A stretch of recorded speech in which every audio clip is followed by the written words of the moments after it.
예, 여러분 안녕하십니까. 66차 세미나 사회를 맡은 인권연구소장 이재원 변호사입니다.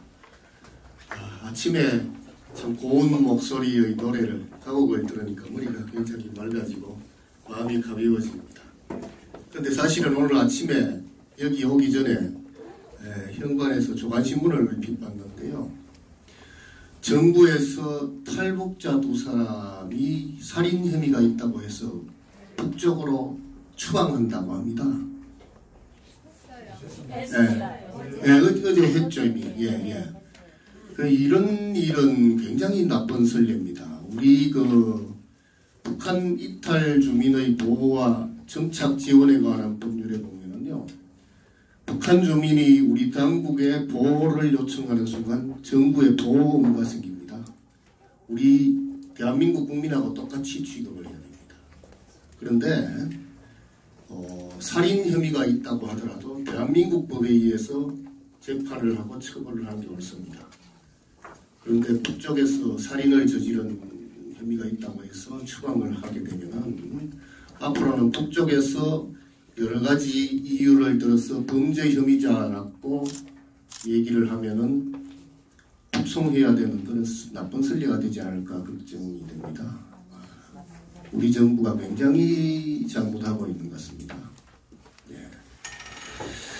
그건 그렇고 하여간 오늘 세미나는 신의주 방공 학생 사건의 역사적 의미에 대해서 세미나를 하기로 합니다. 하는데 이 신의주 방공 학생 사건은 1945년 11월 23일에 발생한 사건입니다. 지금부터 거의 74년 전의 일인데요. 아직도 관련된 분, 그 당시에 학생회에 가담했던 분 중에 남쪽으로 오셔서 생존해 계신 분들이 몇 분 계십니다. 저도 몇 분 만나봤는데요. 이 방공 학생 사건의 의미를 되짚어볼 이유가 충분히 있다고 생각을 해서 오늘 세미나 주제로 삼았고, 오늘 세미나 발표는 명지대학교 정치외교학과 교수인 이지수 교수님께서 해주시겠습니다. 이지수 교수님은 서울대학교 정치학과를 졸업하셨고요. 모스크바 대학에서 정치학 박사학위를 취득을 하셨습니다.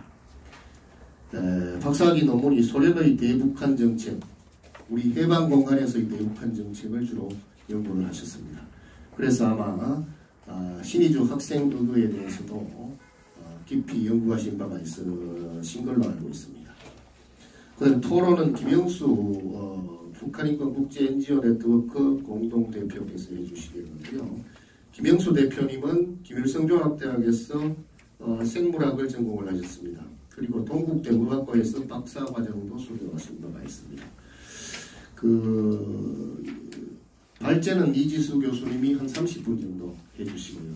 좀 더 쓰셔도 괜찮은데 아마 9시 전에는 끝내야 될 사정이 있어서 30분 정도 해주시고, 토론은 한 20분 해주시고, 그 다음에 여러분들하고 좀 의견을 나누는 그런 시간으로 오늘 세미나를 진행을 하겠습니다. 이지수 교수님을 모셔서 발제를 들 텐데요. 박수로 좀 격려해 주시고 환영해 주시면 됩니다.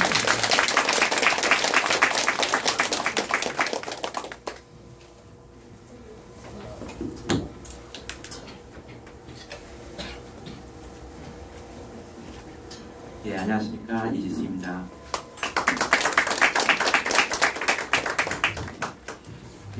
먼저 제가 양해 말씀을 좀 할 게 있는데요. 제가 오늘 저희 학교에서 10시 행사가 있어가지고 9시에는 무조건 나가봐야 되기 때문에 조금 양해를 해주신다고 부탁드립니다. 근데 오늘 토론을 해주시는 우리 김영수 대표님께서 사실은 발제를 하셔도 거의 별 차이가 없는데, 왜냐면은 김영수 대표님께서 리버티 코리아라고 하는 인터넷 신문 등등을 비롯해서 여러 매체에다가 이 신의주 방공 사건에 대해서 기고하신 바가 있으세요. 그래서 그걸 들으시면은 또 보니까 우리 토론룸에 그 사건 개요 관련해서 여러 가지 내용을 지금 준비를 하셨기 때문에 제가 그 부분은 생략하고요. 저는 사건 개요를 간략하게 말씀드리고 그다음에 그 사건에 그 미친 영향, 결과, 그 의의에 주력해서 한 15분 정도 간단하게 말씀드릴까 합니다.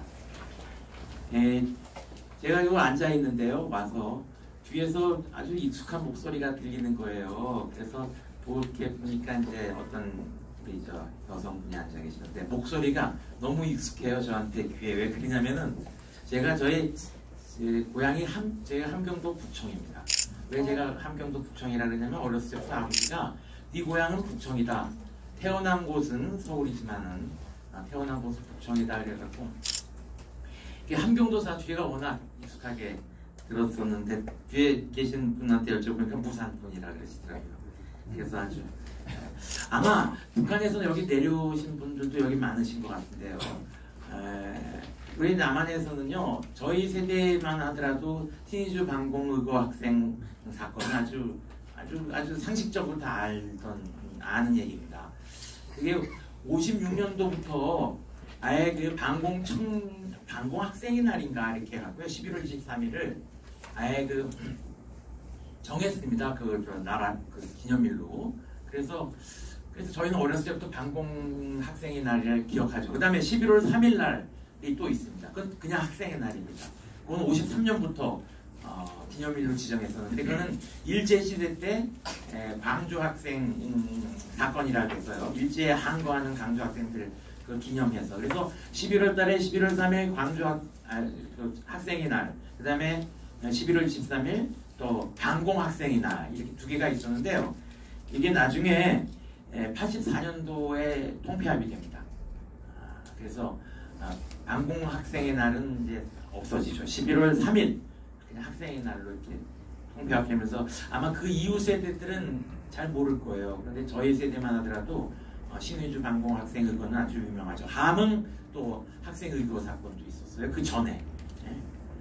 근데 이북에서 북한에서 내려오신 분들은 아마 잘 모르실 것 같기도 한데 보니까 그 북한에서 이 신의주 학생 사건을 그 일부 그 방공 그 폭력 그 불량 학생들의 그 난동이라고 그런 식으로 왜곡해서 그 알려지고 있는 것 같더라고요.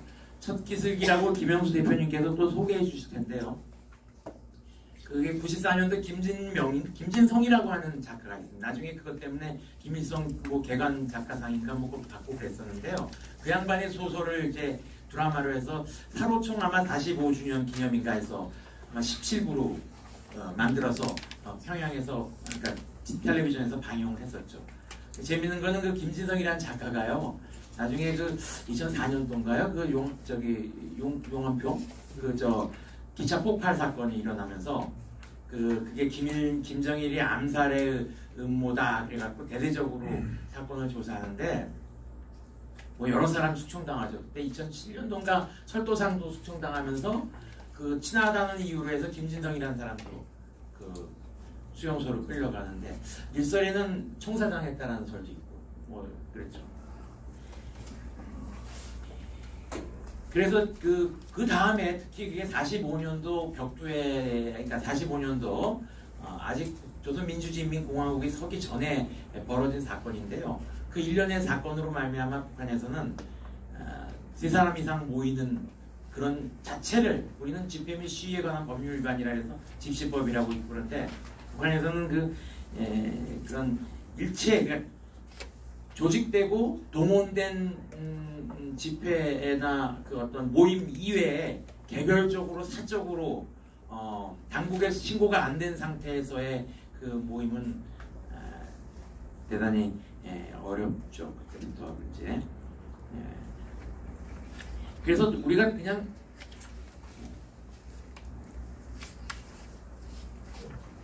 이거 다음으로 좀 넘겨주십시오. 네. 그래서 사건 개요는 뭐 이따 김영수 대표님께서 더 상세하게 말씀해 주실 텐데요. 23일날 신의주에서 학생들이 단소 반김일성 구호를 직접 외치면서 시위를 벌인 사건입니다. 근데 그 사건이 원래 발단은요, 뭐 갑자기 어느 날 터진 건 아니죠. 어떤 사건이든지 간에 18일날 그 시민대회가 열렸어요. 근데 그 시민대회 이전에 16일날인가 16일날일 겁니다 아마.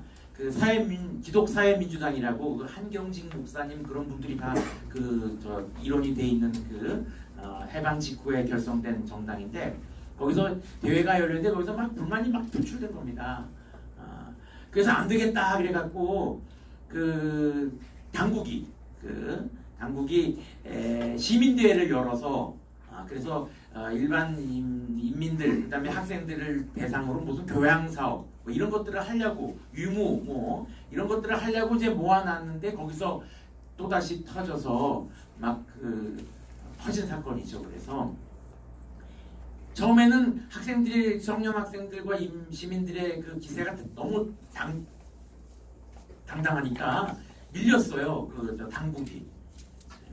그래서 쫓겨났다가 그 다음날인가 아마 17일날, 16일날 그런 기독사회민주당 대회가 있어서 거기서 막 불만이 표출되고 그러니까 막 당국에서 막 말리고 그런 사이에 그냥 진압당하고 그러니까 그 다음날 아마 새벽에 그 학생들 기숙사를 들어가갖고 막 때려서 막 그다음에 그 말리던 장로님은 현장에서 그냥 맞아 돌아가시고 막 그러니까 그 소식이 이제 신의주까지 번진 거죠. 신의주가 당시에 이제 평안북도에서 제일 큰 도시 국경에 있는.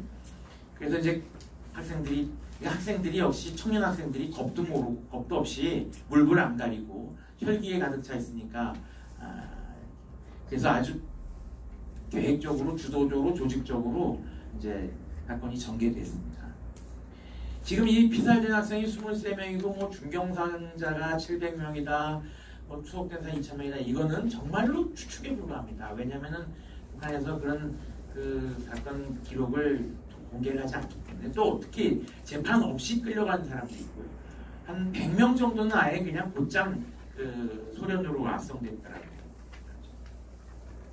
자, 그게 개요입니다. 자, 다음. 그런데 배경이 이게 뭔가 그러면 한번 소련군에 대한 일단 불만이 많았습니다.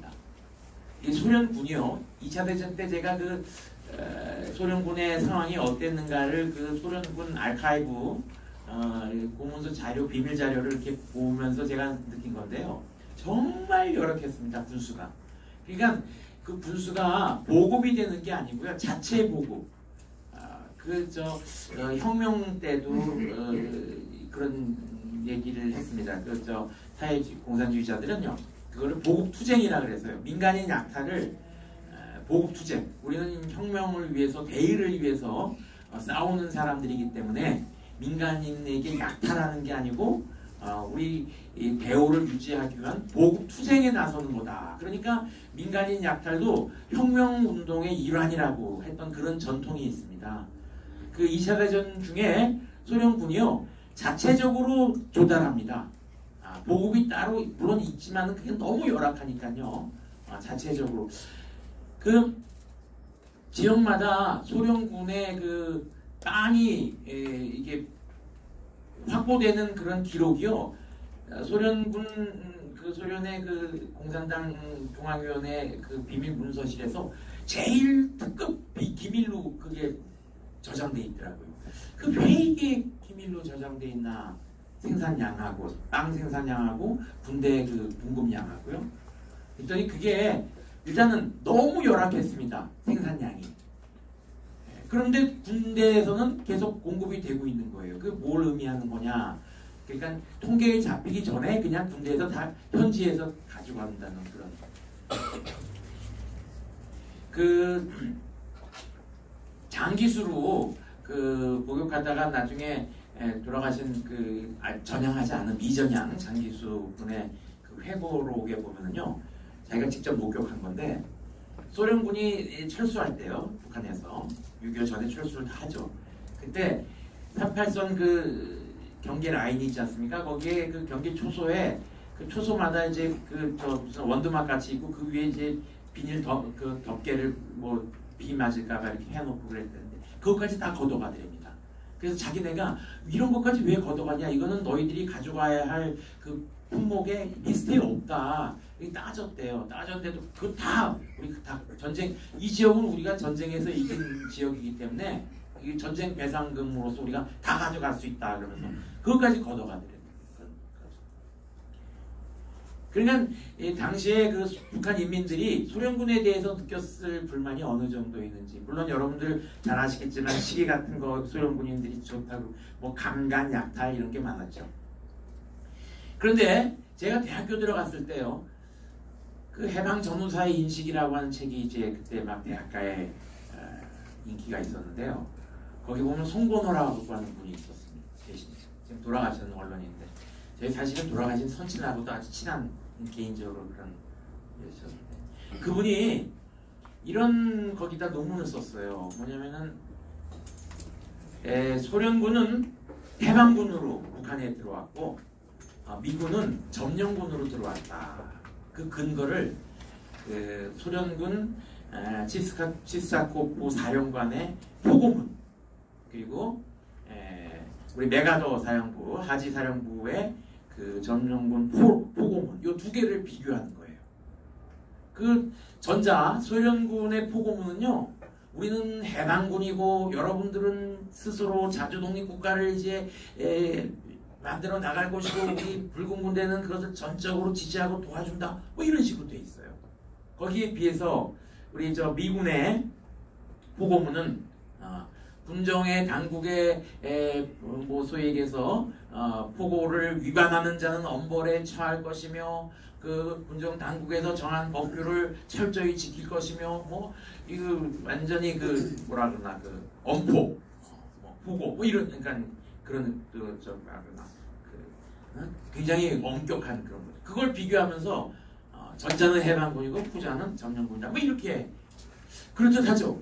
그런데 제가 이렇게 잘 이렇게 이것저것 자료를 다 조사해 봤어요. 그래서 제가 책에서도 제가 한 2페이지에 걸쳐서 그 각주에다가 제가 그 다른 적이 있는데, 뭐냐면요, 사령관 포고문이요 사실은 3가지 버전으로 나돌아요.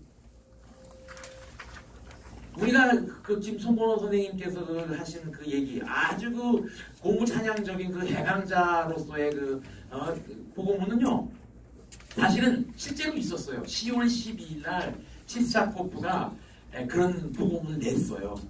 그런데 10월 12일 날이 어떤 날이냐? 그 전날 12월 11일 날 평양에서, 그 다음에 또 어디서 막 소요 사건이 막 일어나는 겁니다. 막 계속 나오는 거예요. 왜냐면은 소련군하고 막 부닥치니까. 그 다음에 공산당원들하고 부닥칩니다. 당시 공산당원들이 얼마나 무식했냐면요, 자본론이라고 하는 책을 보고 이건 자본주의 책이다 해서 불살라버리고 그랬습니다. 그런 웃지 못할 일까지도 있었어요. 당시 그러니까 완장 차고 있던 그 공산당원들, 그 다음에 또 소련군, 그런 횡포가 대단했죠.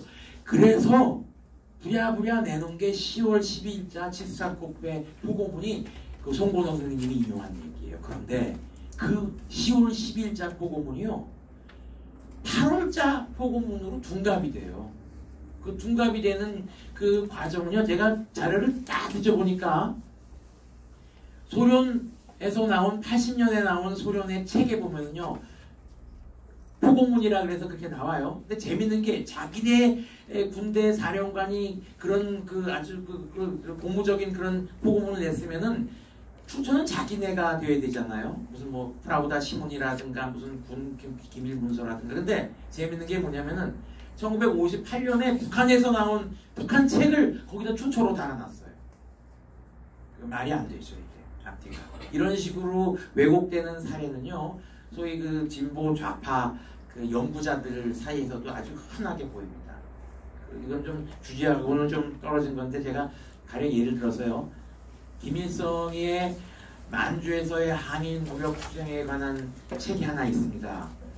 이재화라고 하는 사람이 쓴 책으로 80년대 중반에 나왔어요. 근데 그 책은 이재화라는 이름은 가명입니다.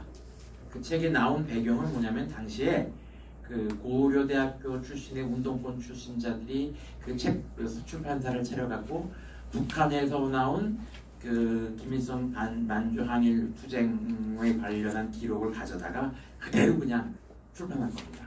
다만 출판 저자를 이재화라고 하는 가명으로 달았죠. 근데 이재화라고 하는 가명의 그 저자는 제가 아는 사람이에요, 사실은요. 이승환 씨라고 지금도 무슨 민화협에서 활동하는 고려대학교 사학과 7호 학번학교형이 그분인데 제가 옛날에 한때 좀 운동권에 있었습니다. 그래서 제가 잘 압니다. 제가 물어도 봤어요 그 형한테 어떻게 된 거냐고. 그 이재화라고 하는 그 가명의 출판물이 나왔는데 이제 그때는 그랬어요. 잡히면 어차피 잡힙니다. 당국에 의해서 그 경찰이 이제 끌고 가죠. 그래서 이거 뭐냐? 그러면 이제 출판사 사장이 이재화라는 이름은 누구냐? 그럼 이제 막 결국에는 묻습니다. 사실은 이승환이라는 사람이다. 그렇게 미리 맞춰놓는 거죠 말을. 그럼 왜 이승환이라는 사람을 하필이면은 그 가공의 실제 저자를 꾸며서 미리 진술을 준비했느냐? 그 이유는 뭐냐면 그때 이승환 씨가 그 민청년 활동하면서 수배 중이었습니다. 어차피 수배 중이니까 도망다니니까 그 사람 이름으로 그냥 일단은 모면하자 뭐 이런 식의 그런 시나리오가 있었어요. 근데 재밌는 게 뭐냐면요. 그 북한에서 나온 그 책을요. 서동만 지금 돌아가신 서동만이라고 상지대학교 교수가 인용을 해요. 김일성의 만주항일 무력투쟁. 그거를요 서동만 교수가 그 쓴 내용을 한홍구 교수가 그걸 서동만을 인용합니다. 그리고 또 서동만 그러니까 한홍구 교수의 그 논문은 또 누구 또 진보학자가 도돌이표로 계속 돌아가는데 원래 출처는 이재화입니다. 그런데 이재화라고 하는 사람은 없고 이승환이라는 사람인데 그 사람도 그 책이 출판된 것도 모르고 고대 후배들이 그냥 이승환 선배 요새 도망다닌다 그러니까 그 사람 이름으로 우리 맞추자. 그리고 북한 책을 그냥 출판해버린 겁니다. 이런 식의 그래서 이런 역사 왜곡이 너무 심각합니다. 근데 첫째는 그 사람들이 공부를 안 하는 거예요. 사실은요. 그냥 무턱대고 자기네들이 구미에 맞는 얘기가 나오니까 바로 인용해버리는 거죠. 그 오리진을 쫓아서 보면은 결국에는 이게 사실 가공이라는 게 날려져. 재밌는 건 뭐냐면요. 인터넷에 보면은 김일성 방송통신대학이라고 하는 그런 또 사이트가 있습니다. 거기 거 보면은요. 재밌는 게 공화국 이외 해외에서 김일성 장수령의 그 무력 항일 투쟁에 관한 연구서들이 쭉 있는데 그 중에서 가장 반동적인 내용들은 뭐 누구다.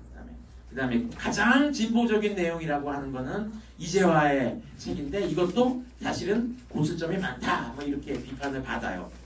사실은. 근데 그 비판받는 이유는 뭐냐? 김일성의 무력 항일 투쟁 역사는요. 계속 버전이 바뀝니다. 업그레이드가 돼요.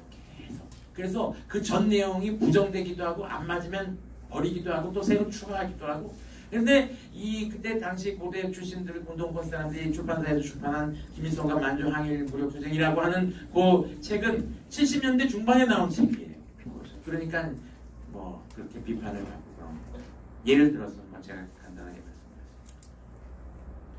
공산당에 대한 불만도 엄청났죠 당시에요. 그 무지 횡포 그다음에 사적으로 재판 절차 거치지 않고 자 이런 배경 때문에 이제 일어났다라고 볼 수가 있습니다. 자 다음 전개는 제가 생략하겠습니다. 시간 관계상 우리 김영수 대표님께서 아마 자세하게 또 얘기해 주실 거예요. 그 다음 그래서 결과적으로 보면은요 참가자들은 체포해서 이 단계죠 보안서 뭐 인민위원회 도보앞으로 이송해서요 소련 주모자들은 비밀경찰이 압송을 했습니다. 북한을 소련으로 재판 없이 100여 명이라 그랬는데 실제 100여 명인지 그 이상인지 그것도 나중에 또 자료가 나오겠죠. 이제 북한이 해방되면은요.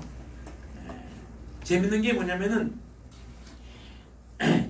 그래서 시베리아를 압송했다가요. 일부는 6.25 전쟁이 끝난 다음에 북한으로 보냅니다. 다시 돌려보냅니다.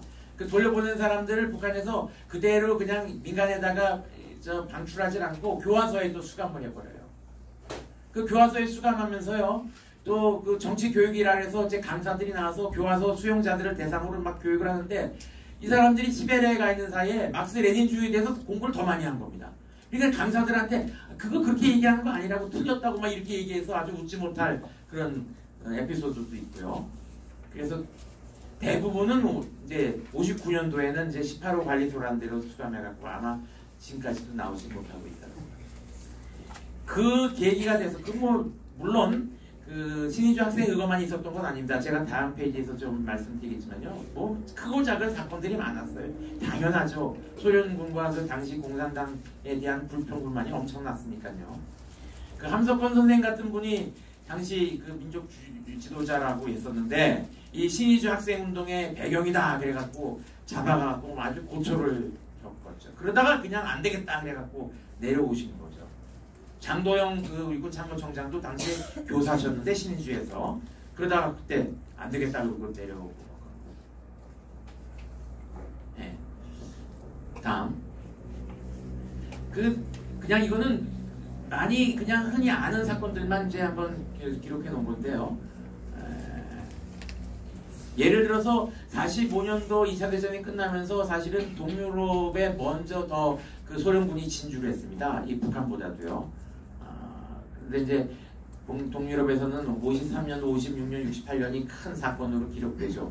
그런데 북한은 45년, 50년 정도 6.25 직전까지가 이제 고비입니다. 그 다음부터는 우리가 알 수 없죠. 북한에 사셨던 분들이 그런 대규모 무슨 옛날에 송림제철소인가 거기서도 뭐 한번 큰 사건이 있었다 그러는데 우리가 잘 알 수가 없죠, 사실은요.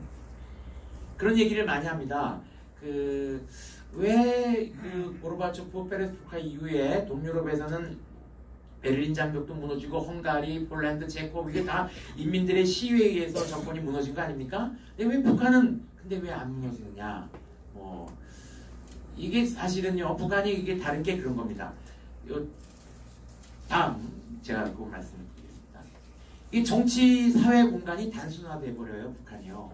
그러니까 동유럽의 동독만 빼놓고 동독을 제외하고 대부분의 사회주의 유럽의 국가들은요, 자, 그 소련군의 그 압박과 공산당의 횡포에 그 불만을 품고 저항하려고 해도 그것이 다예요.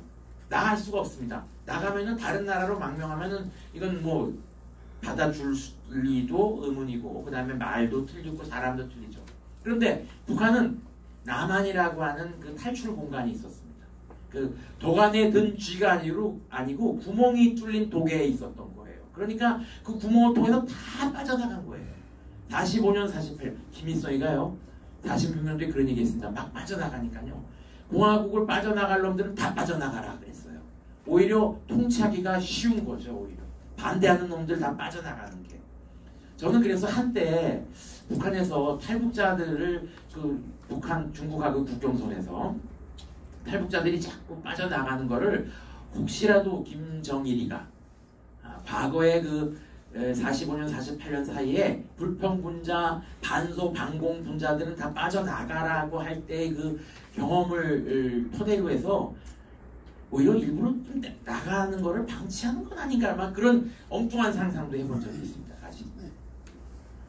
결과적으로 북한은 반공, 반소적인 의식을 가진 사람은 아예 숨어 있거나 아니면은 다 빠져나갔죠. 수백만이 월남자가 있었으니까. 그러니까 1세대 탈북이죠, 사실. 저희 집도 그런 거죠. 저희 손치는 45년 해방돼서 대학교 유학 가려고 이제 서울로 이제 유학하신 건데 저희 할아버지는 거기 계시다가 왜냐면요 그때는요 언젠 곧 통일될 줄 알았다는 겁니다. 그래서 잠시 피하자. 곧 통일될 때 지금은 너무 이놈들이 기승을 떠니까 이건 도저히 안 되겠다. 그러니까 잠시 몸을 피했다가 이제 정리돼서 통일되면 다시 돌아간다라고 생각을 하고 그러니까 가령 예를 들어서 저희 집 같은 경우에는요 저희 할머니는 맏며느리니까 저희 그 증조 할아버지가 맏며느리는 남아 있어라. 그래 남아 있고 증조 할아버지 남아 계시고 뭐 재산 다 이렇게 땅이랑 그런 거 다 관리하고 그리고 이제 저희 할아버지는 너는 피해라. 그렇게 그런 식으로 이상 가족이 돼버리고 그런 거죠.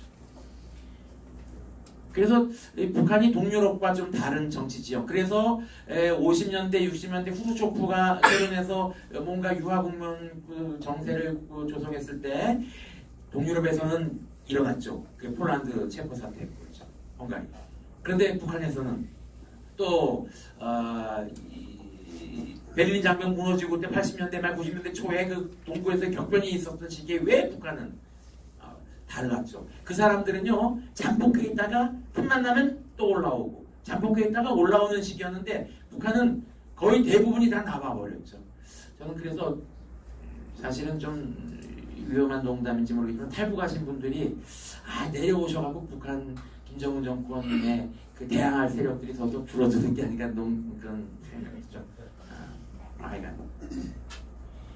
그 대한민국 사회가 반공화됩니다.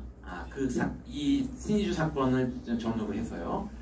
사실은요, 그 해방된 직후에 그 소련군에서 조사한 그 미군에서 조사한 당시 여론을 보면은요, 사회주의에 대한 호감도가 많았던 것은 부정할 수 없는 사실입니다. 그런데 사회주의가 사실 뭔지, 민주주의가 뭔지 제대로 아는 사람은 거의 없었어요.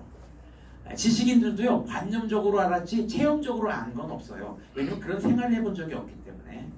자, 그랬는데 어떻게 그러면 재헌의회가 이렇게 소위 보수, 반공, 우익 세력으로 재헌의회가 출범할 수 있었을까?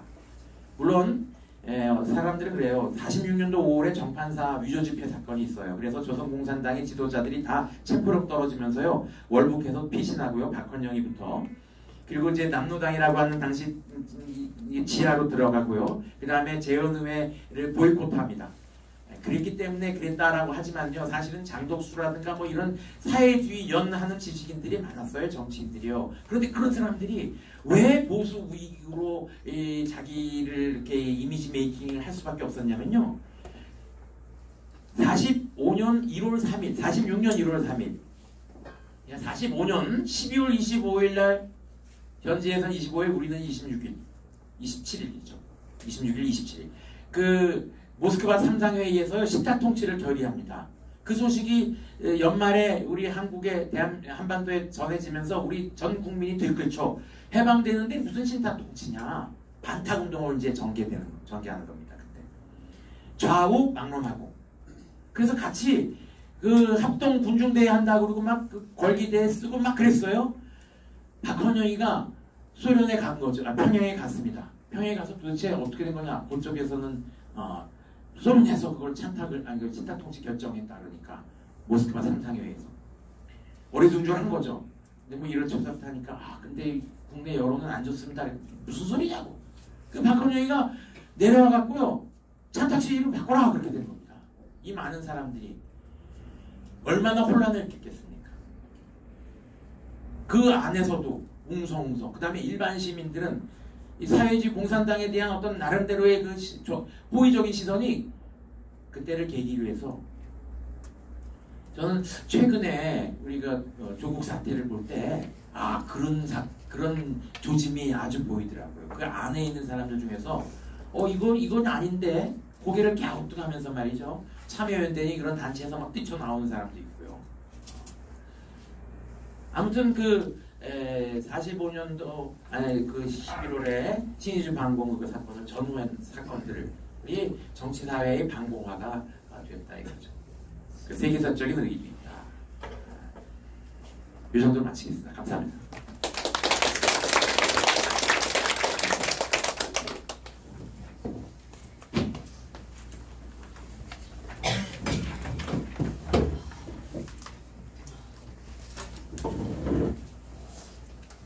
이지수 교수님께서 신의주 학생 반공의 개요와 그 의미를 일목요연하게 잘 설명해 주셨습니다. 김영수 대표님께 다음 토론을 부탁을 드리겠습니다.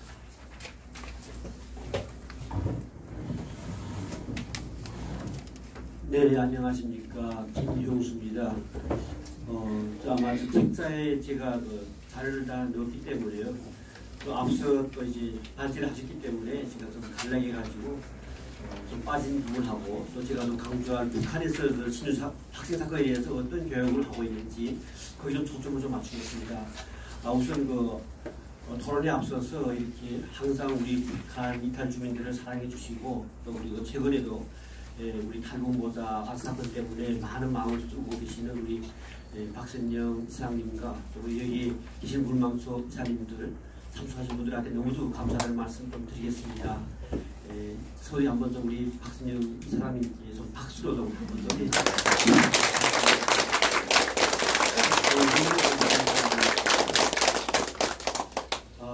제가 이번에 그 신은수 학생 사건에 관련돼 가지고 발제를 토론 준비하기 전에 예전에 제가 여러 이제 언론 매체들 통해서 신은수 학생 사건에 대해서 제가 좀 기사를 쓴 적이 있습니다. 왜냐하면 북한에서도 신은수 학생 사건에 대해서는 교육을 크게 하지는 않습니다. 하지만은 대학생들 위주로 해서 사회 좀 일정한 계층 안에서는 그 학생 사건에 대해서 많은 의심도 가지고 있고 또 친한 사람들끼리는 여러 가지 이제 논의를 많이 했습니다. 그런 과정에 또 북한에서 이제 뒤에서 설명하겠지만은 저 기술기사라고 하는 17부작의 북한에서는 텔레비전 연속 소설 이런 것들을 이제 내보내면서 신은수 학생 사건은 반공 분자들의 난동 폭력 시였다고 이제 계속 설명하고 있죠. 그러면 제가 좀 먼저 토론 좀 시작하겠습니다. 저희 한 10년 됐습니다. 온 지가. 북한에서는 김일성종합대학 생물학부를 졸업했고요. 300명 소도는 대학을 졸업하면 북한은 누구나 마음대로 이제 어딘가 배치를 할 수 없습니다. 취직을 못하기 때문에 국가에서 취직을 해줘야 되는데 그 취직을 하는 걸 기다리는 시간 동안에 현장에 나가서 일하는 그런 이제 시스템으로 되어 있는 공간입니다. 한마디로. 저는 강원도 김학원에 나와 있다 보니까 사실 우리 대북 방송도 좀 들었고요. 그리고 고향에서 제가 국경 지역이었는데 자유아시아 방송을 비롯해서 여러 이제 언론 우리 남한 방송들 많이 듣다 보니까 탈북을 결심했던 겁니다. 여기에 보시면 만청산연구원 이렇게 제가 구매했던 연구사 이제 기관이 있습니다. 그게 김일성과 김정일의 건강 장수를 연구하는 연구소입니다.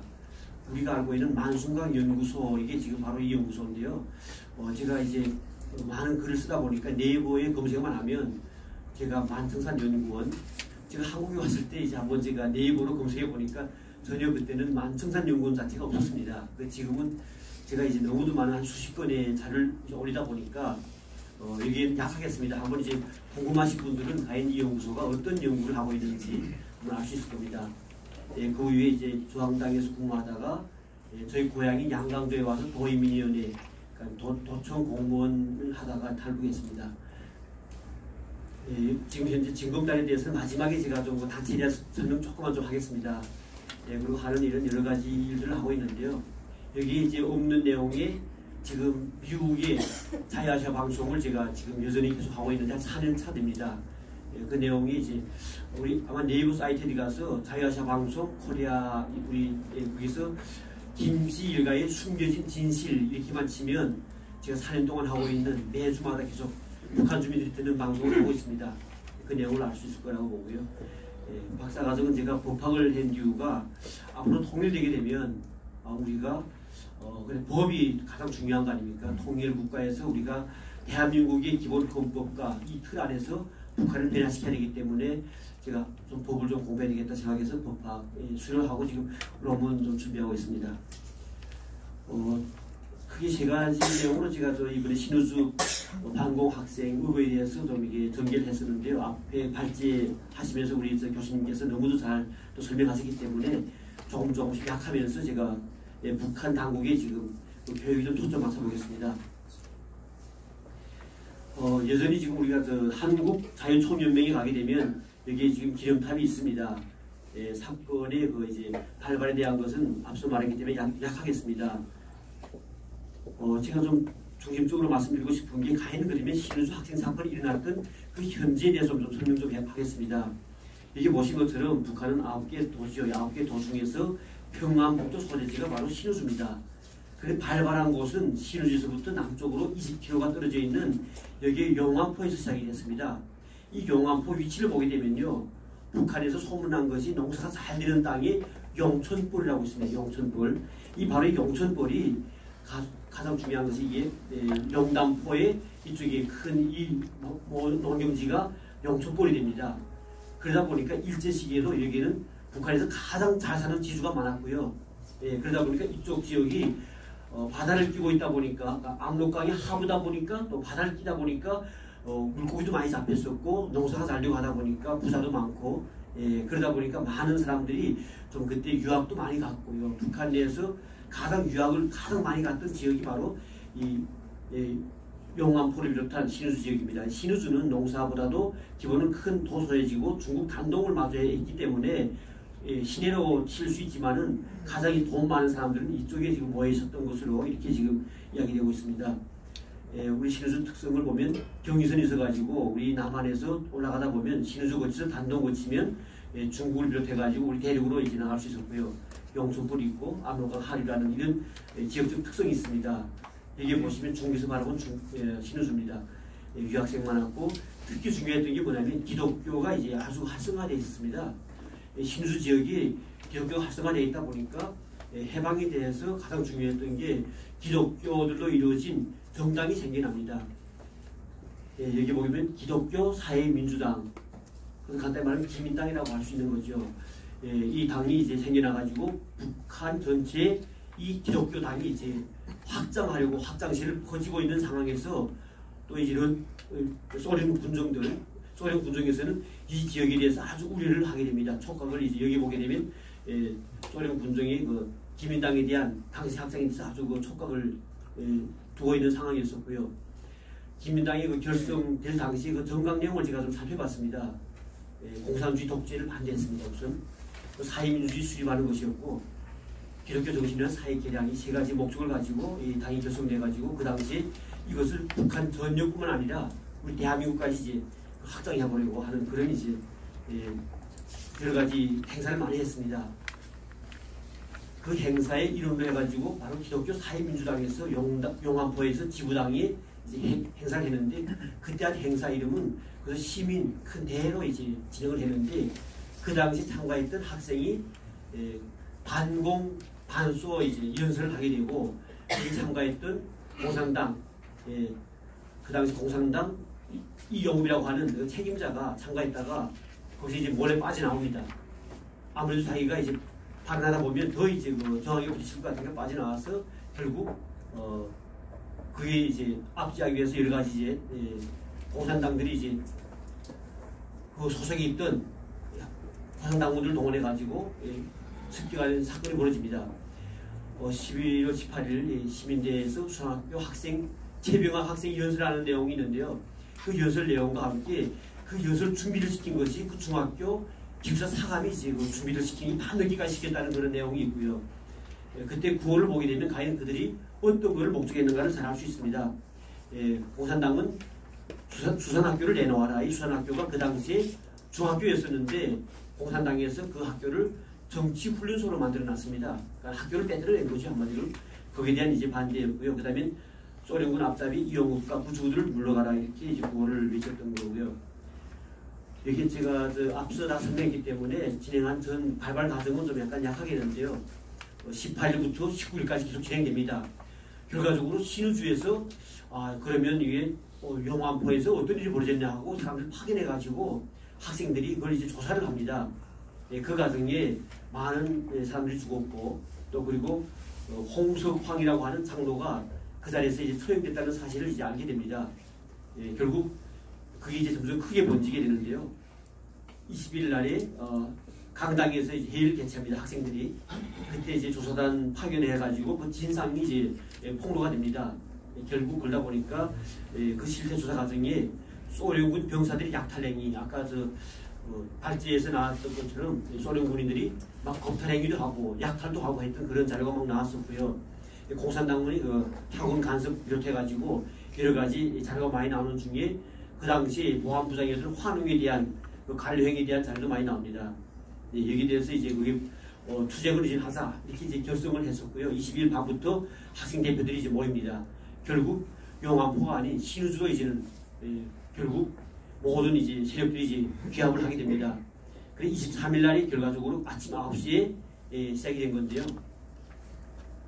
구체적으로 이제 방향도 어디가 책임지고 간다는 게 다 나와 있습니다. 이게 보게 되면요.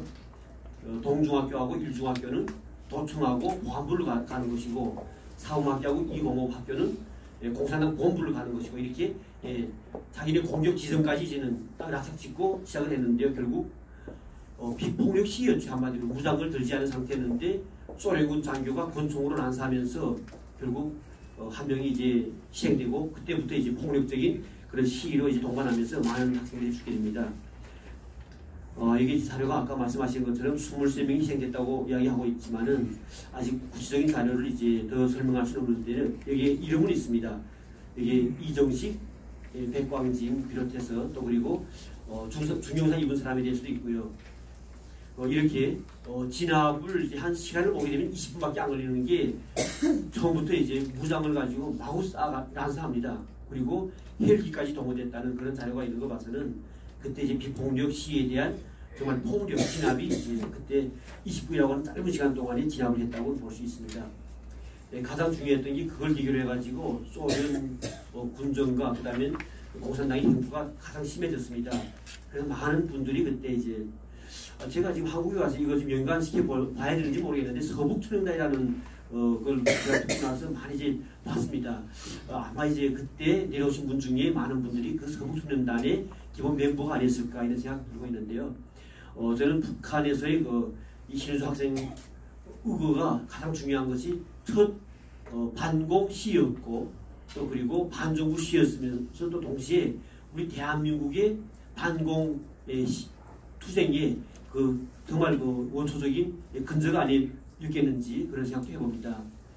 지금 기념하고 있는 여러 가지 행사들인데요. 56년 11월 23일에 진행했던 이런 반공 학생의 날 기념행사 관련된 행사 내용, 그때부터는 우리 대한민국에서 신은수 학생 사건을 계기로 해가지고 그날을 기리면서 우리 반공 학생의 날이 그때 선포가 됐고요. 당시 신문에 나왔던 내용이죠. 동아일보에 그 당시 유고를 가지고 왔던 박태근 학생이 모친의 그 기사 내용이 나옵니다. 희생된 순수한 그런 학생들 이렇게 돼서 이제 유고를 안고 왔던 모친이 이제 한국에 와서 입성했다는 소식 나옵니다. 이 날짜 보니까요. 11월 23일 날에 학생이 시연나가지고 희생됐잖아요. 보름도 안 돼가지고 어머님이 그 시신 가지고 남한까지 왔습니다. 그거 봐서는 그 당시 피해봤던 학생들과 많은 사람들이 그때 이제 한국에 많이 왔을 것이다 하는 게 추측되는데 그 정확한 인원은 아직까지 제가 찾아보지 못했습니다. 결국 그때 왔던 분들이 한국에 와보니까 남한에도 그때 공산당들이 많이 활동을 했기 때문에 그분들이 북한에서 봤던 공산당의 행포를 생각해 봤을 때 남한에 와서 반공투쟁을 많이 했을 것이라는 그런 이제 측과 또 실제 아마 그랬을 거라고 저는 확신합니다. 그때 참가했던 생존자들이 찍었던 사진이 지금 기사에 나왔던 건데요. 90년도. 여전히 지금도 이제 신은수 학생의금 기념회가 지금 계속 진행되고 있고 해마다 이런 행사가 진행되고 있다는 내용입니다. 이게 17년도 11월 23일 날에 지금 사진을 찍은 장면이 그 당시 신은수 학생의금 기념식 해마다 진행되고 있는데 지금 여전히 진행되고 있는 거고요. 올해도 아마 74호를 맞으면서 진행될 거라고 봅니다. 해마다 이렇게 그 행사 때마다 반공 학생의 탑에 참배를 하면서 이렇게 화환도 증정하고 그 결의문 내용 중에 한번 보게 되면요. 제가 한번 읽어보겠습니다. 북한 김정은 정권의 무조건적인 핵폐기와 진정성 있는 개혁개방의 길로 나와 평화 통일 기반 조성으로 함께 나아가기를 강력히 요구했고 모든 종국 세력들을 척결하는 데 선봉이 되어 통일에 대비한 준비 만전을 기할 것을 강력히 다짐했다. 이렇게 기사에 나와 있는데 저는 지금도 신은수 학생 의거의 그 뿌리는 여전히 지금도 우리 대한민국에서 반공과 그다음 자유 통일을 지향하는 그 전초선에 지금 있지 않냐 이런 생각 들기 때문에 너무도 지금 최근에 중고등 학생들한테 이 신은수 학생 의거에 대해서 교육을 지금 거의 하지 않고 있는 이 사실에 대해서 저는 정말 우리가 사회를 경종을 해야 되지 않겠냐 이런 생각합니다. 지금 전교조가 판을 치고 있는 상황에서 지금 한마디로 말하면 친공적인 친북적인 교육이 지금 기본줄을 많이 이루고 있는 상황에서 반공 또 자유 이런 교육이 지금 정말 이 학생들 속에서 너무도 드랍되고 있는 사실은 우리 대한민국이 앞으로 가인 미래를 어떻게 우리가 정말 담보할 것인지 우리 후대들한테 뭘 남길 것인지 하는 그런 이제 생각을 좀 더 깊이 할 수 있는 계기가 아니겠냐 생각됩니다. 여기서 제가 좀 공부하고 싶은 거는 김일성이 그때 신우주에 내려갔던 사건입니다. 결국 소련 군정은 바빠서 이제 김일성을 신우주에 내보냅니다. 결국 24일 날 그 다음 날에 김일성은 신우주에 나가서 동중학교 학교 마당에서 연설을 합니다. 그 연설 내용이 뭐였냐면요. 신우주에서 이런 부상사가 일어난 것은 이곳 공산당과 인민위원회, 보안부의 책임자 간부들이 이를 잘못했기 때문이다. 이렇게 이제 설명을 합니다. 그리고 그 행사 전 기간에 연설만 하면 우렁찬 박수로 하나온 게 있었는데 이거는 미리 계획하고 준비했던 그런 이제 제스처였었고요. 그런 자료가 이제 200여 증언자들에서 나왔습니다. 그리고 이 연설 내용을 보게 되면 마치나 공산당이나 소련 군정의 잘못을 말하지 않고 공산당 간부들이라든가 일부 다른 계층에 대해서 이제 지적했습니다. 이걸 놓고 봤을 때 김일성 때부터 흘러나왔던 북한에서는 그 어떤 발발 사건이 나게 되면 그걸 진압하는 방법이 그때부터 수립됐습니다. 한마디로 말하면 김일성이나 김정일, 김정은이 이제 정치를 잘못하면 많은 사람들이 그들한테 자기들한테 쏠리는 것을 막기 위해서 북한은 김일성 때부터 그때부터 이제 터득한 게 있습니다. 그때는 항상 중요 간부들을 때림으로 해가지고 많은 국민 여론이 자기들한테 오지 않고 한마디로 공산당 간부라든가 이들한테 가게끔 하는 대표적인 실례가 북한에서 과연행군식이라고 할 때 그때 서간이 농업비서를 처형하는데 어떻게 처형했냐면 미국의 고용간첩이라고 주겠습니다. 농업비서면 당주하기는 농업비서면 북한의 농업을 책임질 뿐이었는데 94년도부터 95년도, 90년도까지 많은 북한 주민들이 굶어 죽었는데 그때 많은 사람들이 정부의 탓을 하려고 했는데 그 당시에 북한 당국에서는 김일성과 김정일이가 서관이를 미국의 고용간첩이 돼가지고 농사를 망쳐버리게 만들었다. 그래서 우리가 이렇게 사람들이 농사가 안 돼가지고 이렇게 힘들다 해가지고 서관이를 처형했습니다. 그리고 강연제강을 막 배부해가지고 이렇게 미국이 지금도 간섭들을 이용해가지고 우리 북한 주민들을 다 죽였다는 식으로 이제 했던 겁니다. 이게 바로 신일 사건 때 공산당 간부들을 나쁘다 하면서 처형했던 그 선례가 그때의 그 경험과 이 모든 장인의 그 수법을 그대로 지금 이어왔던 거라고 볼 수 있는 거고요. 아마 2009년도 여러분들 중에도 이제 그 북한에서 화폐 개혁했던 거 아마 기억날 거예요. 그때도 경제를 담당했던 비서였던 박남기를 또 처형했습니다. 이렇게 북한은 여전히 또 그리고 김정은은 장성택을 또 처형하면서도 다 모든 것을 보게 되면 이 사람 때문에 모든 게 잘못된 것처럼 자기가 아닌 남을 비방하는 거죠. 저희들 북한에 있을 때도요 많은 사람들이 어떤 말을 많이 했냐면 우리 남조선보다도 이렇게 어렵게 사는 이유 중에 하나가 주로님과 또 지도자 동지는 잘하고 계시는데 근데 중간 간부들이 자기 개인적으로 채우고 잘못하기 때문에 그런다. 이렇게 계속 강연제강이 나오고 때마다 죽였습니다. 1999년도에 북한에서는 공포스러운 보위사령부 검열이라는 게 나왔습니다. 제가 요즘에 공수법에 대해서 생각해보면 북한의 보위사령부가 딱 생각나는 거예요. 왜냐하면 보위사령부가 당, 국가, 모든 간부들 위에 군림했습니다. 보위사령부라고 하는 것을 그 전에 군부대 안에 있던 이런 우리 말하면 정보 요원들이 그런 부대에 있는데 그거를 둔갑시켜가지고 북한의 노동당 위에다 올려가지고 그들이 당 간부들도 마구 죽이게 했습니다. 지역별로 봤을 때 양강도 같은 경우도 한 달 동안에 검열해가지고 한 번에 200여 명을 북한 주민이 보연돼서 처형을 합니다. 저희들 그 당국자들 거의 다 이제 그 북한에 살면서 느낀 건데요. 저도 북한에 있을 때 공개 처형하는 걸 거의 한 4번은 제가 직접 가서 봤었고요. 그리고 한 번에 죽을 때 99년도에 12명을 그 자리에 처형하는 걸 봤습니다.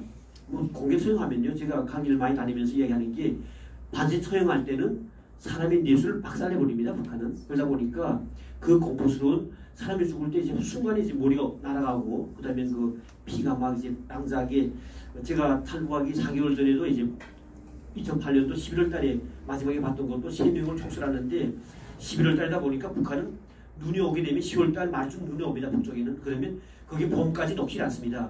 그 눈판 위에서 총을 쏴버리는데 그때 총을 맞은 36살 되는 6살짜리 여자분이 뇌수가 없어지면서 피가 뿜어져 나오고 그 다음에 알골이 터져가지고 막 눈판이 부러지는 걸 봤죠. 근데 그런 공포 때문에 많은 탈북자 분들한테 우리 한국 분들이 왜 북한 주민들은 그렇게 지금도 투쟁을 못하냐 하는데 가장 중요한 게 외부 정보를 모릅니다. 한마디로 말하면 인터넷도 없는 나라 아닙니까?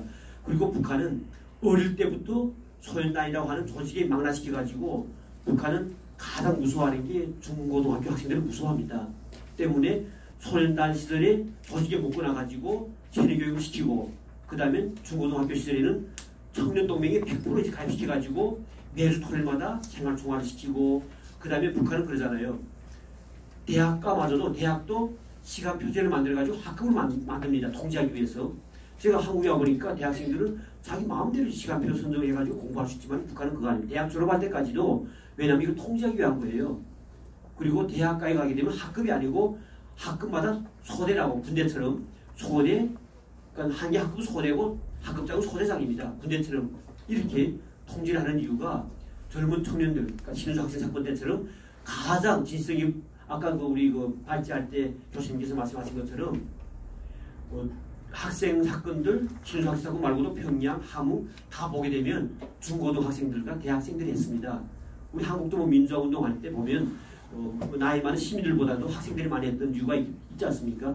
이렇게 북한은 지금도 여전히 그걸 통제하기 때문에 어릴 때부터 고등학교 때부터 사용할 때는 우리는 고등학교 때 선생이 그날 수업 안 한다 가자 해서 가사가 봤거든요. 이렇게 어릴 때부터 공포와 그냥 북한 친일의 친인이 한마디로 독재를 두 가지 독재를 한다고 볼 수 있습니다. 감성 독재라고 하면 친일 교육을 시키고 물리적 독재는 한마디로 어릴 때부터 공포스러운 그런 걸 보여줌으로 해가지고 하는 거죠. 그리고 자라오면서 저희 학급에도 부모 때문에 온 가족이 정치범 수용소에 끌려가는 걸 저희들 목격했기 때문에 항상 즐거워하고 있는 거죠. 자기 혼자 죽는다면 무섭지는 않습니다. 저희 탈북자들이 여기 와서 뭔가 잘못하면 막 투쟁하면서도 강력하게 할 수 있는 이유가 북한은 내가 잘못하면 온 가족이 죽겠지만은 저희들은 뭔가 무섭지는 않습니다. 왜냐하면 내가 이 사회가 잘못되고 지금 현정부가 잘못하면 목숨 바쳐도 우리 자식이나 우리 친척한테는 아무 문제가 없기 때문에 무섭지 않은 거죠. 근데 이게 한국 분들은 좀 약간 보게 되면 좀 그런 데서 봤을 때는 저희들보다 강하진 못하더라고요, 사실은. 왜냐하면 우리는 북한에서 그렇게 3대를 죽은 거 보면서 약간 좀 떨었지만은 내가 먼저 죽은 건 무섭지 않습니다. 지금도 저는 불이라면 저는 지금도 죽을 각오를 하고 있는 이유가 북한이 그렇게 독재라기 너무 심하기 때문에 투쟁을 못하고 있는 거죠. 네, 그래서 제가 마지막 이제는 다 됐기 때문에 지금 그만 좀 설명하겠습니다. 신은수 학생 의거를 통해서 이제 그 다음에는 3월 1일 날에 학생 사건 의거에 참가했던 학생들이 평양까지 나와가지고 수류탄을 던지는 사건이 있었습니다. 기밀성을 주려고 했습니다, 사실은. 근데 노비체코라고 하는 소련군이 그걸 막아가지고 지금 오른팔이 없습니다. 그래서 북한에서는 이 친구한테 지금 많은 이제 가족까지 돌봐주는 이런 지금 사례가 있는데요. 이 신은수 방공 학생 의거가 결국 북한에 많은 여운을 남겼습니다. 지금 이 북한 교육하는 거죠. 텔레비전 소설이 지금 계속 이걸 설명하고 있고요. 그리고 지금 교육교양관에서 여전히 지금 신은수 학생 사건을 폭력, 학생들이 반공 시였다고 좀 설명하고 있는 건데 북한은 각 도시군에 이런 교양관이 다 있습니다. 이런 설명하고 있습니다. 여기서 말하고 있는 것이 이렇게 압박받고 지난 날에 부모들이 그걸 잊지 말자는 건데요. 여기 사진을 보게 되면 이렇게 지주자본가가 콩알을 소유물에 들어간 콩알을 먹었다고 해가지고 이렇게 작두에다가 팔을 자른다는 이런 그림까지 보여줍니다. 이렇게 그래서 우리는 절대로 남조선하고는 같이 살 수 없고 우리가 빨리 남조선 인민들을 해방해야 된다 이렇게 말하고 있는 거고요. 네, 마지막 이런 좀 설명으로 좀 끝마치려고 합니다. 평화 통일은 절대로 김정은 독재정권하고는 할 수 없다는 거고요. 비핵화도 평화적 방법으로 해결할 수 없습니다. 북한 민주화는 정부 유입을 통해서 이룩할 수 있고요. 그리고 인권 문제가 가장 중요하기 때문에 그걸 위한 국제적 환경을 마련하자. 저희 우리 징검다리는 그래서 이제 만들어진 겁니다. 징검다리가 지금 국제적인 활동을 많이 하는 게 인권을 전 세계에 알리기 위해서 저희들 합니다. 제가 독일이라든가 영국 대학들에 가서 아르헨티나 많은 대학들에 가서 제가 북한 인권 관련돼서 강의를 하는 이유가 저희 어머님이 오시다가 북한에 끌려가서 끝내 이제 6개월 만에 70세 나이로 북한 감옥에서 돌아갔습니다. 그 다음부터 그 시신도 없습니다. 북한은 감옥에서 죽으면 그 시신을 가족석에 안 줍니다. 사실은. 그때부터 제가 북한 인권 관련돼가지고 활동을 많이 했었고요. 지금 많은 외국에 다니면서 이제 강의를 합니다. 북한 인권 관련돼서. 근데 이 정부 들어와서는 그 강의마저도 많이 제한받고 북한 인권 활동가들은 여전히 지금 활동을 다시 침체한 상태입니다. 우리가 대한민국의 자유 통일은 북한 인권을 말하지 않고는 안 됩니다. 근데 우리 현 정부에서는 김정은 만나서도 살인범 만나서도 악수하면서 손을 버쩍 쳐들고 평화를 구걸하고 있습니다. 이런 이상으로 제 오늘 강의를 마치겠습니다. 감사합니다.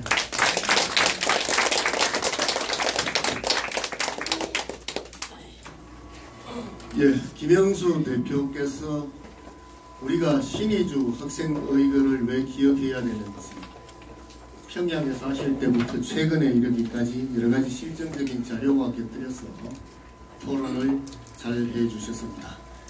시간이 예상보다 좀 오버가돼가지고요.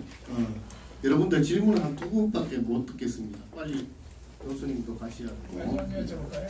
예, 저쪽요. 마이크를 누가 좀 전해주시죠. 말씀드리니까 소련군의 이제 북정과 탄압에 반대해가지고 일어난 것 같은데요. 중학생도 있고 고등학생도 있고 대학생도 있을 거 아니에요. 근데 왜 중학생들이 먼저 들고 일어나는지 좀 설명을 해주시면 고맙겠습니다.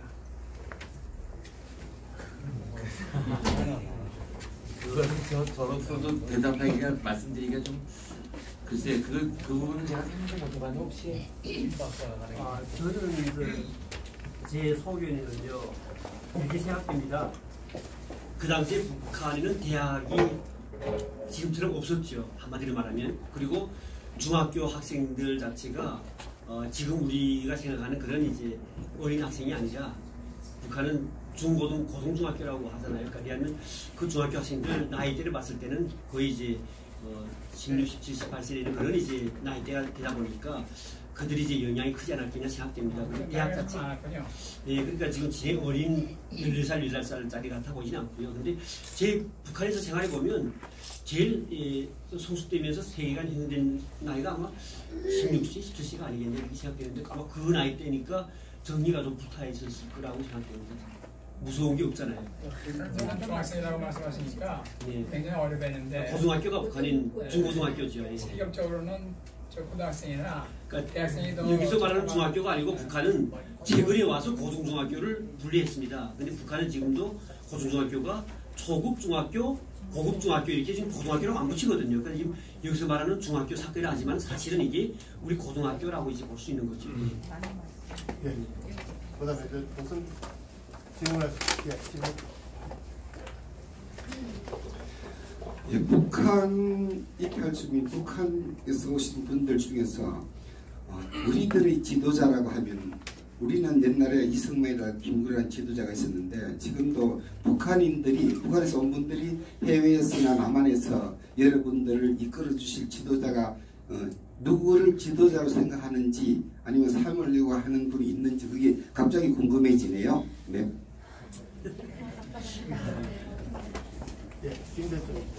그러면 지금 현재 우리가 지도자라고 이제 해야 될 분 말씀하시는 거죠? 예, 여러분이 이끌어주든지 의지하고 싶은 분이 있는지.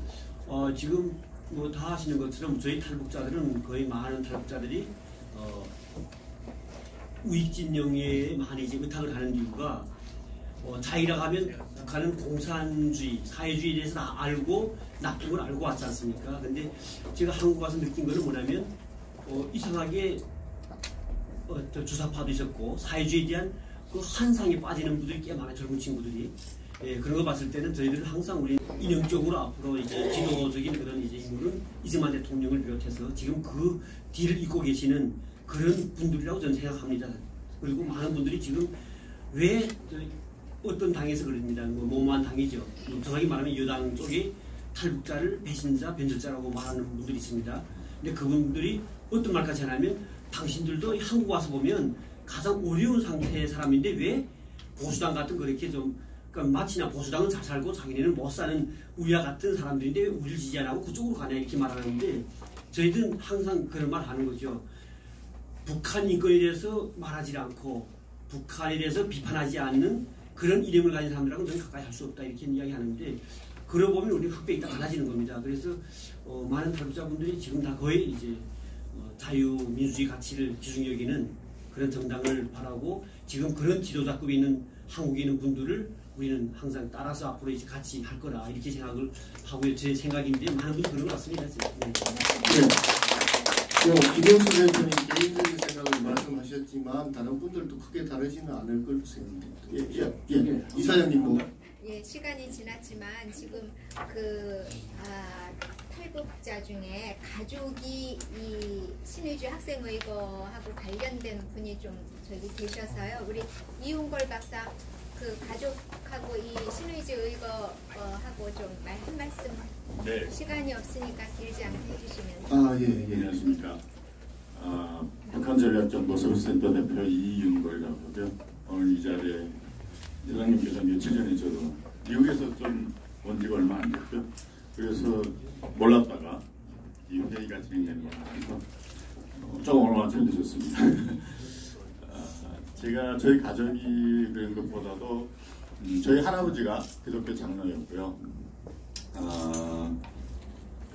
이 학생 사건은 제가 알고 있기로는 북한에서 알고 있기로는 한경진 목사님과 윤영아 목사님 통해서 만들어진 사회기독민주당이다가 후에는 사회당으로 바뀌었고 지금은 그 후신으로 보고 있고 북한의 사회민주당이라고 만들어졌지만 그때 당시는 아마도 김일성의 그 외가죠.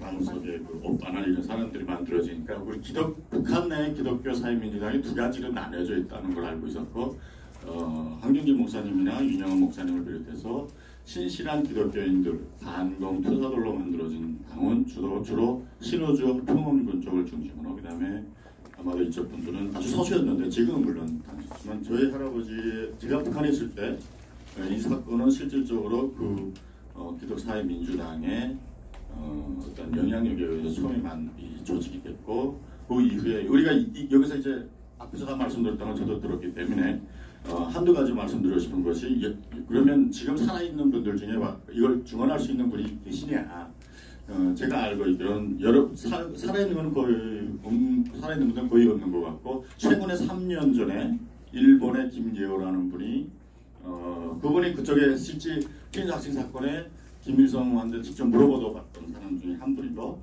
그분이 내려와서 소부청년단 일원으로 뿐만 아니라 미국 그 하지 중장 밑에 그때 당시는 그 군정의 검사는 뭐 없었지만 수사관 형식으로 아마 하셨던 걸로 알고 있고 그와 가까운 친구가 바로 안두이라는 분 아시겠죠?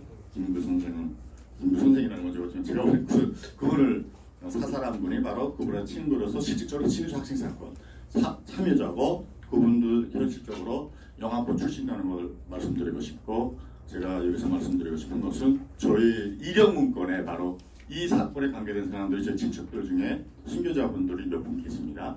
그래서 제 이름 문건을 보고 과연 이게 뭐지? 하고 찾아보기 시작해서 알았다는 사건이라는 것을 다시 한번 말씀드리면서 실질적으로 이것은 북한 내부에서도 국가안전보위부에서 출신별로 제일 아주 나쁜 사람들의 한 사람으로서 여기 신의주 학생 사건 연공자들 그 다음에 그 이후에 앞에서 말씀드린 3월 달에 진행된 김일성 암살 사건 여러 가지 사건에 연루된 사람들을 제일 악질 분자로 논하고 있다는 사실을 말씀드리고 싶습니다. 이상입니다. 감사합니다. 네.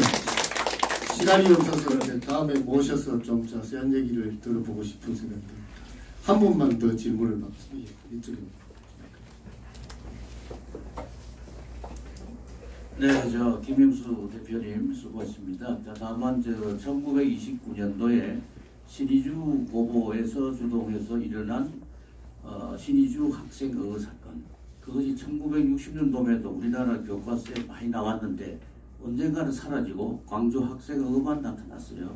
북한에서는 신의주 학생 의거 1928인가 29년도에 최초로 일어난 게 있습니다. 그분은 상해로 가서 도산 선생이 비서실장을 하신 항산구익균 독립회국지사인데 저는 그분의 이제 제자고요.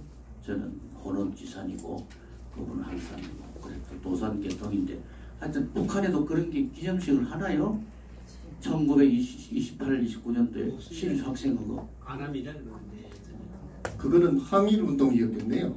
그렇습니다. 그게 기폭이 됐는데 45년도에 그게 신의주 고보, 신의주 용암 그쪽에서 그걸 전통적으로 갖고 있는 걸로 생각합니다.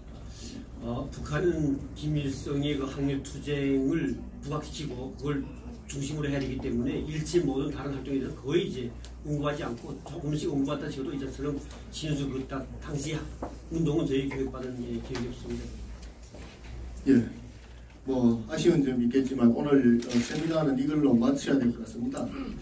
여러분들 아시다시피 공산주의 이론은요 실천 이론하고 선전 이론의 이중 구조로 되어 있습니다. 공산주의 자체가 아주 정교한 사기 체제라는 겁니다. 대한민국의 남로당부터 시작해가지고 지금 종북 좌파까지 그 선전 이론에 속고 있는 사람들입니다.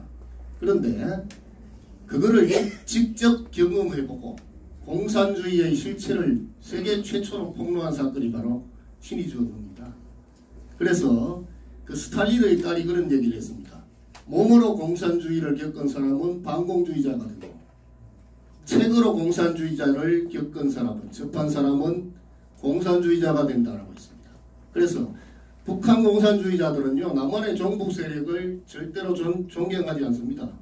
이용 가치가 있다고는 생각하지요. 그래서 아주 이용 가치가 있는 바보들이라고 얘기합니다.